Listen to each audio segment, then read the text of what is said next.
One of the things I like the best about the backyard bullpen is the fact it gives you immediate feedback. So for young pitchers just learning how to pitch, it teaches you where to throw into the strike zone. And when you come to pick up the ball, when you've hit your spot, it's actually, you're going to pull it out and it's actually going to be in a pocket. So it's not just going to bleed into the middle and you don't really remember, well, did I throw a ball or did I throw a strike? You're actually going to take the ball out of a pocket and it's going to let you know, did you hit the right spot or did you not? Which is extremely important for building that muscle memory and that ability for your brain and your body to connect, to know that, okay, on an inside pitch, I'm releasing here. On an outside pitch, I'm releasing a quarter of a turn of my wrist off to the side. So all of that's going to be really important. For advanced pitchers, I think it's great as well because you can go out, you can pitch on your own. You don't need a catcher, you don't need mom and dad sitting on a bucket, and you can work on throwing your fastball, your changeup, your pitches to different locations and learning when you pick these balls out of these pockets, okay, where am I missing? Am I missing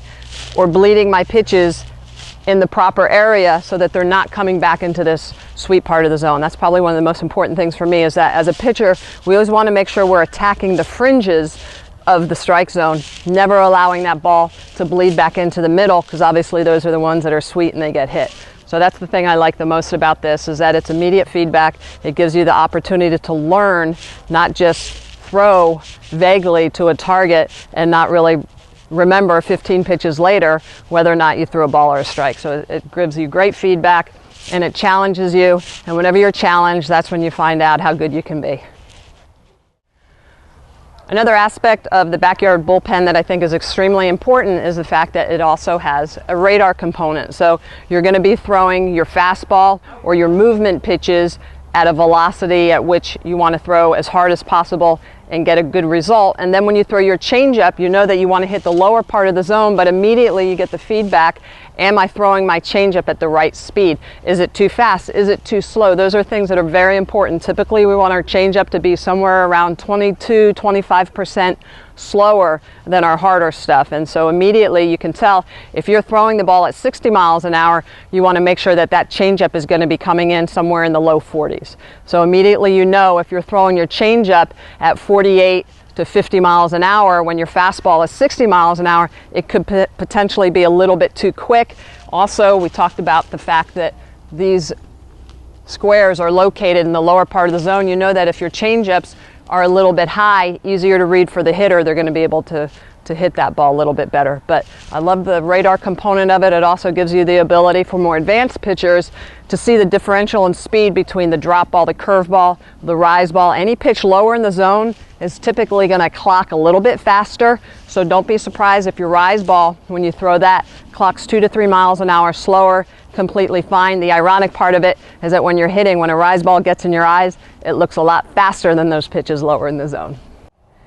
Now I'd like to take a little bit of time and talk about the backyard bullpen from an offensive standpoint and how it can help you as a hitter. I think a couple of things that are really important to do is to sight off of your pitchers. So when your teammates are practicing, it's a great idea to get into the box with the backyard bullpen and you're able to immediately get instant feedback as a hitter by what I like to call going through dry swings. So you're going to basically stand in, helmet on, no bat, however, and you're going to watch your teammate, and when she throws strikes or pitches that you think are strikes, you're actually going to swing through the pitch.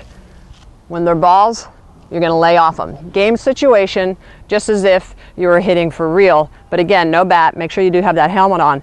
And immediately what you're going to find is that when pitches arrive in the strike zone that you're watching, okay, or pitches that arrive as balls and you're swinging through them, then you know that you have to adjust your strike zone. Obviously, we want to be swinging at pitches that are in the strike zone and laying off pitches that are outside of the strike zone. It's going to be very important.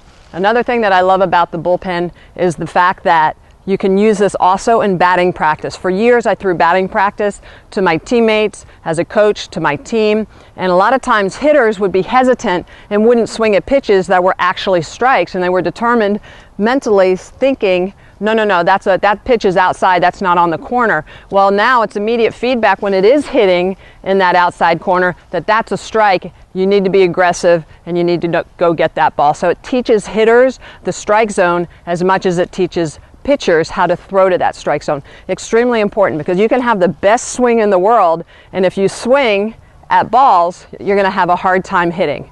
One of the most important things to remember, great hitters swing at strikes or great pitches, and they lay off of the pitches that the pitcher is actually trying to get you to swing at, which are the balls. So very important from an offensive standpoint to think about using this backyard bullpen. It'll help you understand the strike zone.